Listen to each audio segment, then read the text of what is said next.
کام کر کر کے تھکن سے میں چور ہو گئی تھی۔ میرے دل میں ایک شدید خواہش ابھری کہ جا کر 2 گھڑی بستر پر لیٹ کر آرام کر لوں، لیکن اس گھر میں آرام کرنا میرے لیے ناممکن تھا، کیونکہ میں اس گھر کا فرد نہیں بلکہ یہاں پر صرف ایک ملازمہ تھی۔ میں نیچے لاؤنج کی صفائی کر رہی تھی جبھی وہ لمبا چوڑا سا شخص میرے سامنے آ کر کھڑا ہو گیا اور مجھ سے کہنے لگا کہ جاؤ اب جا کر اوپر والے کمرے کی صفائی کرو جو میری خوابگاہ ہے۔ میں جو آرام کرنے کا سوچ رہی تھی، اس نئے حکم پر تو جیسے تھکن میرے وجود پر اور بھی زیادہ حاوی ہو گئی۔ مجھے حکم دے کر وہ واپس جا چکا تھا۔ میں دھیرے دھیرے سیڑھیاں چڑھتی ہوئی اوپر بنی ہوئی منزل پر آ گئی۔ پھر کمرے کا دروازہ کھول دیا۔ کمرہ تھا یا کوئی محل، جا بجا سفید پردوں سے اٹا ہوا کمرہ، فانوس ہی فانوس اس کمرے میں روشن تھے۔ سفید رنگ اور سنہرے رنگ کا ایسا امتزاج میں نے زندگی میں پہلی دفعہ دیکھا تھا۔ اتنا نرم و ملائم بستر، اگر بندہ اس بستر پر لیٹ جائے تو شاید بستر کے اندر ہی دھنس جائے۔ میرا بدن تو ویسے ہی تھکن سے چور چور ہو رہا تھا۔ جب بھی میں نے دل میں سوچا کہ کون سا مجھے وہ شخص دیکھ رہا ہے، کیوں نہ 5 منٹ لیٹ کر بستر پر آرام ہی کر لیا جائے۔ واہ مہرو، تیری تو قسمت ہی کھل گئی اس گھر کی ملازمہ بن کر، میں مسکراتے ہوئے اپنے آپ سے کہنے لگی، اور پھر اس سفید بستر پر لیٹ گئی۔ جبھی میرے جسم کو زوردار جھٹکا لگا، میں نے اپنے اندر ایک بے پناہ تبدیلی محسوس کی۔ سامنے لگے شیشے میں اپنے آپ کو دیکھنے لگی۔ وہاں مہرو نہیں بلکہ کوئی اور بیٹھی تھی، روشن صاف چہرہ لیے کوئی شہزادی۔ اماں آج پھر بری طرح کھانس رہی تھیں۔ میں جو نیچے بیٹھ کر بالٹی میں تھوڑا سا پانی لیے برتن دھونے میں مصروف تھی، اماں کے کھانسنے پر پلٹ کر اسے دیکھنے لگی۔ بیچاری اماں کی بیماری تو دن بدن بڑھتی ہی جا رہی تھی۔ جبھی نورا باہر سے کھیلتی ہوئی آئی اور مجھ سے کہنے لگی، باجی کچھ کھانے کے لیے رکھا ہے؟ مجھے بہت بھوک لگ رہی ہے۔ اس کی آنکھوں میں صاف بھوک کا احساس جاگ رہا تھا۔ میں نیچے منہ کر کے جیسے شرمندہ سی ہو گئی۔ گھر میں آٹا ہونا تو دور کی بات، اس وقت نمک بھی نہ تھا۔ میرا دل بری طرح کڑنے لگا۔ میں اس سے کہنے لگی، تھوڑی دیر صبر کر لو نورا، میں ابھی دکان والے چاچا کے پاس جاتی ہوں، اگر اس نے تھوڑا سا راشن ادھار دے دیا تو میں تیرے لیے فٹافٹ ایک چینی کا پراٹھا بنا کر دیتی ہوں۔ میری یہ بات سن کر نورا کے چہرے پر ایک چمک آ گئی۔ وہ جھلی تو ویسے ہی چینی کا پراٹھا کھانے کی شوقین تھی، اسی لیے خوشی خوشی واپس کھیلنے چلی گئی۔ میں نے جلدی جلدی اپنے دوپٹے سے ہاتھ صاف کیے، پھر منہ دھونے کے لیے واش روم میں چلی گئی۔ میں دوپٹے سے چہرہ صاف کر رہی تھی جب اس سالوں پرانے دیوار پر لگے شیشے پر میری نگاہ گئی۔ میرا کالا چہرہ اس میں واضح تھا۔ چہرے پر موجود جا بجا دانے میری بدصورتی کا احساس مجھے بری طرح دلاتے تھے۔ میری بدصورتی کے تو کیا کہنے، شاید چڑیلیں بھی میری بدصورتی دیکھ کر شرما جائیں۔ میں اپنے آپ کا مذاق بے حسی کی حد تک اڑاتی تھی۔ میرے اماں اور ابا دونوں ہی کالے تھے اور یہ بدصورتی مجھے ان سے ورثے میں ملی تھی۔ لیکن نورا جو مجھ سے چھوٹی تھی، بلکہ بہت ہی زیادہ، تقریباً 6-7 سال چھوٹی تھی، اس کی رنگت میرے مقابلے میں سانولی تھی، لیکن میں اتنے کالے رنگ کی تھی کہ میرے سفید دانت میرے چہرے پر الگ ہی چمکتے ہوئے نظر آتے۔ میں باہر جاتی تو اگر کوئی چند منٹ بھی میرے چہرے پر نظر ٹکا لیتا تو فوراً ہی مجھے پتہ چل جاتا کہ وہ یقیناً میری بدصورتی کو اتنے غور سے دیکھ رہا ہے۔ یوں میں جہاں بھی جاتی چہرے پر نقاب کر لیتی۔ کبھی کبھار آئینہ دیکھتے ہوئے دل سے شکوہ بھی نکلتا کہ بنانے والے تھوڑا مجھ پر رحم ہی کھا لیتا، کم از کم آئینے میں مجھے اپنا چہرہ دیکھتے ہوئے شرم تو نہ آتی۔ بچپن میں تو ساتھ والی لڑکیاں بھی میرا بڑا مذاق بناتی تھیں، لیکن جب مجھے ان باتوں کی کوئی سمجھ نہ تھی۔ جیسے جیسے بڑی ہوئی، آس پاس کے لوگوں نے احساس دلانا شروع کر دیا کہ مہرو تو بہت کالی ہے، تیرے اوپر تو میک اپ بھی اچھا نہ لگے۔ یا کوئی محلے کا بچہ روتا تو اس کی ماں مذاق ہی مذاق میں اسے کہتی کہ اگر تم چپ نہ ہوئے تو میں مہرو کو بلا لوں گی۔ میں جانتی تھی کہ میری دوستیں میرے پیچھے سے کالی ڈائن یا کالی چڑیل کے نام سے بلاتی ہیں۔ ابا کئی سالوں پہلے مر چکا تھا۔ اماں نے ساری زندگی لوگوں کے گھروں میں کام کر کے گھر چلایا تھا۔ طاقت سے زیادہ کام کرنے کی وجہ سے ان کی ہمت وقت سے پہلے ہی جواب دے گئی تھی۔ اب محلے کی عورتیں آتی تو مجھے کہتی کہ مہرو تیرا کون سا کوئی بڑا بھائی ہے، اب تجھے ہی گھر کو چلانا ہے، تو بھی کہیں کام پہ لگ جا یا کسی کے گھر پہ کام کر لے تاکہ تیرے گھر کا گزارا تو چل سکے۔ مجھے ان کی باتیں بہت تکلیف دیتی تھیں۔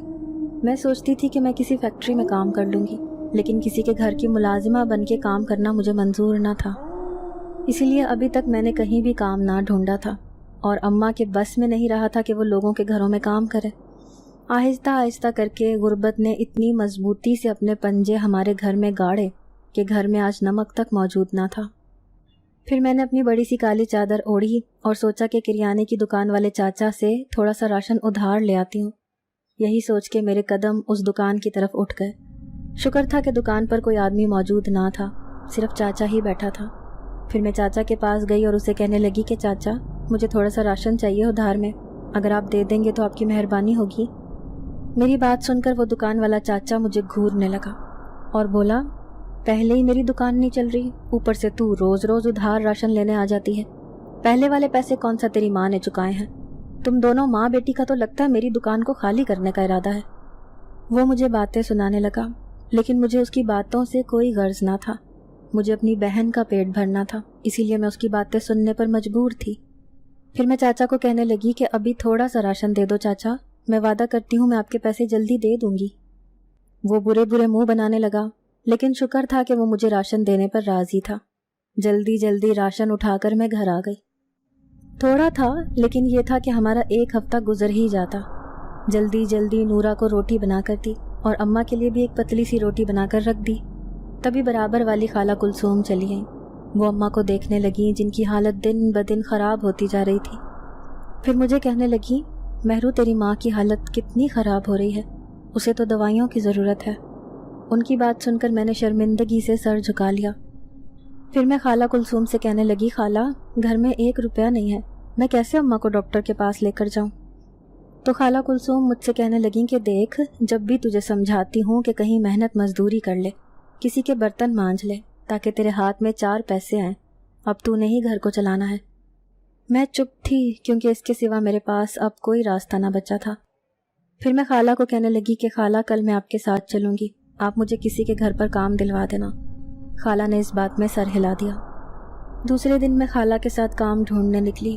پورا دن سڑکوں پر گھومتی رہی، کام مانگنے کے لیے بڑی بڑی کوٹھیوں کے دروازے بجا بجا کر پوچھتی رہی، لیکن میری قسمت بری تھی کہ کسی نے بھی مجھے کام پر نہ رکھا۔ میں رات کو آ کر پھر شیشے کے سامنے کھڑی ہو گئی۔ میرا بدصورت چہرہ مجھے آئینے میں صاف نظر آ رہا تھا۔ پھر میں نے دل میں سوچا کہ شاید کوٹھیوں والے میری شکل دیکھ کر ڈر گئے، اسی لیے انہوں نے مجھے کام نہ دیا۔ گھر کے حالات انتہائی خراب ہوتے جا رہے تھے، مجھے جلد از جلد کام ڈھونڈنا تھا۔ پھر خالہ نے دوسرے دن مجھے اپنے ساتھ لیا اور پھر دوبارہ سے کام کی تلاش میں ہم دونوں نکل پڑے۔ پورا دن سڑک پر مارے مارے پھرنے کے باوجود مجھے کسی نے کام نہ دیا۔ ایک بار پھر میں مایوس ہو کر گھر لوٹ آئی۔ تیسرے دن خالہ کی طبیعت خراب تھی، میں نے اکیلے ہی گھر سے نکلنے کا فیصلہ کیا۔ پھرتے پھرتے کافی گھنٹے گزر گئے، لیکن مجھے امید نظر نہ آ رہی تھی کہ کوئی مجھے کام دے دے گا۔ یہ بڑی بڑی کوٹھیوں والے مجھے اپنی نوکرانی بنانے کو تیار نہ تھے۔ دھوپ میں پھر پھر کر میرا کالا رنگ اب انتہائی کالا دکھنے لگا تھا۔ بھوکی پیاسی بے مقصد میں سڑک پر چلتی جا رہی تھی۔ جانے انجانے میرے قدم اس طرف اٹھ گئے جہاں پر کوئی گھر نہ تھا۔ میں نے پیچھے مڑ کر دیکھا تو میں اس پوش علاقے سے کافی آگے نکل آئی تھی۔ یوں ہی میری نظر جنگل میں بنی ایک بڑی سی شاندار کوٹھی پر پڑی۔ بلا شبہ دور سے دیکھنے پر بہت ہی بڑی سی خوبصورت نظر آ رہی تھی۔ میں نے دل میں سوچا کہ اس کوٹھی میں اپنی قسمت آزما کر دیکھتی ہوں، ہو سکتا ہے یہاں کی مالکن مجھے اپنے ہاں کام پر رکھ لیں۔ اتنی دور تک چلنے کے بعد ہی میں اس کوٹھی تک پہنچ پائی۔ کوٹھی پر کوئی چوکیدار موجود نہ تھا۔ میں نے خود ہی گیٹ بجا دیا۔ کھولنے والا ایک آدمی تھا جو مجھے بڑے غور سے دیکھ رہا تھا۔ میں اس کے غور سے دیکھنے کا مطلب سمجھتی تھی، شاید اس نے زندگی میں میرے جیسی بدصورت لڑکی نہ دیکھی تھی، اسی لیے وہ مجھے اتنے غور سے دیکھ رہا تھا۔ میں نے اس سے کہا کہ صاحب جی، میں کام کے لیے آئی ہوں، مجھے کام کی ضرورت ہے، میرے گھر کے حالات انتہائی خراب ہیں، اگر مجھے کام نہ ملا تو شاید میری چھوٹی بہن اور ماں بھوکے ہی مر جائیں۔ پھر وہ شخص جب بولا تھا تو اس کی آواز خاصی بھاری تھی، جو مجھ سے کہہ رہا تھا کہ کیا کیا کام کرنا آتا ہے تمہیں۔ تو میں دل ہی دل میں خوش ہوئی اور اس شخص کو کہنے لگی کہ مجھے سارے گھر کا کام کرنا آتا ہے، صفائی ستھرائی، کھانا پکانا، کپڑے دھونا وغیرہ۔ پھر اس نے یہ کہتے ہوئے دروازہ بند کر لیا کہ ٹھیک ہے، کل سے کام پر آ جانا۔ میں حیران سی وہیں کھڑی رہ گئی۔ مجھے امید نہیں تھی کہ وہ شخص مجھے اتنی آسانی سے کام دے دے گا۔ میں نے گھر آ کر اماں کو بتایا کہ اماں مجھے کام مل گیا ہے، اب میں تیرا کسی اچھے ڈاکٹر سے علاج کروا دوں گی۔ اماں بے دلی سے مسکرا دی۔ وہ اتنی بیمار رہنے لگی تھی کہ شاید انہیں اب اپنی زندگی کی کوئی امید ہی نہیں رہی تھی۔ دوسرے دن میں کام پر جانے لگی تو اماں کو تاکید کی کہ اماں نورا کا خیال رکھنا، اسے زیادہ گھر سے باہر جا کر نہ کھیلنے دینا۔ اماں نے سر ہلا دیا۔ نورا کو بھی میں نے اچھی طرح سمجھا دیا تھا۔ پھر بڑی سی کالی چادر اوڑھ کر میں گھر سے نکل آئی۔ بے شک اس گھر تک پہنچنے کا راستہ بہت پرخطر تھا، لیکن پھر بھی کام کے لالچ نے مجھے اس تک پہنچنے پر مجبور کر دیا تھا۔ دروازہ کھولنے والا وہی شخص تھا۔ اس نے مجھے بتا دیا تھا کہ پورے گھر کی صاف صفائی کرنی ہے۔ مجھے صفائی کرتے ہوئے تھوڑی ہی دیر ہوئی تھی کہ جب مجھے سیڑھیوں سے اترتی ہوئی ایک لڑکی نظر آئی۔ لڑکی انتہائی گوری تھی، لیکن حیرت مجھے جب ہوئی جب اس نے اپنے چہرے کو ایک سائڈ سے پورا ڈھک رکھا تھا۔ سر پر دوپٹہ لپیٹا ہوا تھا، لیکن دوپٹے کے اندر سے اس کا صرف آدھا چہرہ نظر آ رہا تھا۔ وہ نیچے لاؤنج میں آ کر صوفے پر بیٹھ گئی۔ اس آدھ چھپے ہوئے چہرے میں سے صرف اس کی ایک آنکھ باہر جھانک رہی تھی، لیکن اس آدھے چہرے سے بھی اندازہ تھا کہ وہ لڑکی کس قدر خوبصورت ہوگی۔ بہت چپ چاپ صوفے پر آنکھیں موندے لیٹی تھی۔ عجیب سی پراسراریت پورے گھر میں پھیلی ہوئی تھی۔ تبھی وہ لمبا چوڑا شخص اندر آیا اور لڑکی سے کہنے لگا کہ تو نیچے کیوں اتری ہے؟ میں نے تمہیں منع کیا تھا۔ تو وہ لڑکی اس سے کہہ رہی تھی کہ کمرے میں میرا دل گھبرا رہا تھا، اسی لیے میں نیچے چلی آئی۔ لیکن وہ شخص اس سے اصرار کرنے لگا کہ واپس اوپر کمرے میں جاؤ۔ وہ لڑکی ایک جھٹکے سے اٹھی اور تیز تیز قدموں سے چلتے ہوئے اوپر کمرے میں بھاگ گئی۔ میں حیران پریشان کھڑی تھی۔ اس لڑکی کا نیچے آنا کیا اس شخص کو اس قدر برا لگا تھا؟ مجھے کام کرتے ہوئے کافی دن ہو گئے تھے۔ ایک دن میں ڈرتے ڈرتے اس شخص سے کہنے لگی، صاحب جی مجھے تھوڑے سے پیسے ایڈوانس میں دے دیں، وہ آپ میری تنخواہ سے کاٹ لینا۔ مجھے اس وقت اپنی ماں کا علاج کروانا ہے، اسے کسی اچھے ڈاکٹر کو دکھانا ہے، ہمارے گھر میں کھانے کے لیے راشن تک نہیں ہے۔ اس نے کچھ کہے بغیر نوٹوں کی ایک گڈی میرے ہاتھ پر رکھ دی اور خاموشی سے اوپر چلا گیا۔ میں بالکل ساکت کھڑی تھی۔ دکھنے میں وہ شخص بڑا بے رحم سا معلوم ہوتا تھا، لیکن اس نے مجھے اتنے سارے نوٹ دے کر میرا دل جیت لیا تھا۔ ان پیسوں سے میں نے کریانے والے دکان کے چاچا کے سارے پیسے اتار دیے اور اماں کو لے کر ایک سرکاری ہسپتال میں چلی آئی۔ لیکن وہاں ایک بری خبر میری منتظر تھی۔ جب ڈاکٹر نے بتایا کہ تمہاری ماں کے دونوں گردے فیل ہو چکے ہیں، اگر تم علاج کرواؤ گی تو وہ علاج بہت مہنگا ہے، اسی لیے انہیں گھر لے جاؤ، جتنی ان کی زندگی باقی بچی ہے ان کو سکون سے گزارنے دو۔ میں روتے روتے اماں کو گھر واپس لے آئی۔ میں سوچتی کہ اگر اماں کو کچھ ہو گیا تو میں اور نورا بھلا کس کے سہارے پر زندگی گزاریں گے۔ پھر ایک دن وہ ہوا جس کا مجھے ڈر تھا۔ ایک رات اماں سوئی تو دوبارہ اٹھ نہ سکی۔ میری اور نورا کی تو دنیا ہی لٹ گئی تھی۔ ہم دونوں اس بھری دنیا میں اکیلے رہ گئے تھے۔ پھر محلے والوں نے مجھے سمجھایا کہ تم نے اپنی چھوٹی بہن کو پالنا ہے، اسی لیے ہمت کرو، خود کماؤ، اپنا بھی پیٹ بھرو اور اس بہن کو بھی پالو۔ میں چپ چاپ آنسو بہا رہی تھی۔ مجھے ان کی باتوں کی سنگینی کا اندازہ تھا۔ اماں کے مرنے کے 3 دن بعد میں واپس کام پر جانے کی تیاری کرنے لگی۔ نورا کو میں نے خالہ کلثوم کے گھر بھیج دیا تھا۔ پورا دن اس نے وہاں رہنا تھا، پھر میں شام کو اسے لے کر اپنے ساتھ آ جاتی۔ میں پیدل چل چل کر اس کوٹھی تک پہنچ گئی، پھر اس کے اندر جا کر کام کاج کرنے لگی۔ میں کام کاج کرنے میں مصروف تھی جب ہی گردن موڑ کر پیچھے دیکھنے لگی۔ وہ لمبا چوڑا شخص میرے پیچھے کھڑا مجھے غصے سے دیکھ رہا تھا۔ یقیناً وہ اس لیے غصے میں تھا کہ میں اتنے دن سے کام پر نہیں آئی تھی۔ تبھی میں سر جھکا کر کہنے لگی کہ صاحب جی میری ماں کا انتقال ہو گیا تھا، اسی لیے میں کام پر نہ آ سکی۔ میں اسے دکھی لہجے میں بتا رہی تھی۔ جبھی اس نے مجھ سے وہ کہا جسے سن کر میں حیران پریشان رہ گئی۔ وہ مجھ سے کہنے لگا، تو کیا ہوا اگر تمہاری ماں مر گئی تھی؟ مرنا تو آخر سبھی نے ہے، ہمارا تو پورا قبیلہ مر گیا تھا، لیکن پھر بھی ہم تمہاری طرح رونی صورت بنا کر نہیں گھومتے تھے۔ میں سر جھکا کر رہ گئی۔ پھر وہ مجھے تاکید کرنے لگا کہ بھلے کچھ بھی ہو جائے دوبارہ چھٹی نہیں کرنی ہے۔ 3-4 دن صفائی نہ کرنے کی وجہ سے پورا گھر مٹی سے اٹا ہوا تھا۔ اتنی صفائی ستھرائی کرنے کے باوجود گھر کسی بھی طرح سے صاف ہو کر نہیں دے رہا تھا اور میں تھکن سے چور ہو چکی تھی۔ تبھی میں اس شخص کی خوابگاہ تک آ گئی اور اس کے نرم و ملائم بستر پر لیٹ کر آرام کرنے لگی۔ میں ابھی لیٹی ہی تھی کہ میرے جسم کو زوردار جھٹکا لگا۔ میں اٹھ کر بیٹھ گئی۔ میری نظر سامنے لگے شیشے پر پڑی تھی جس میں مجھے اپنے بجائے کسی اور کی شکل نظر آ رہی تھی، لیکن وہ لڑکی انتہائی خوبصورت تھی۔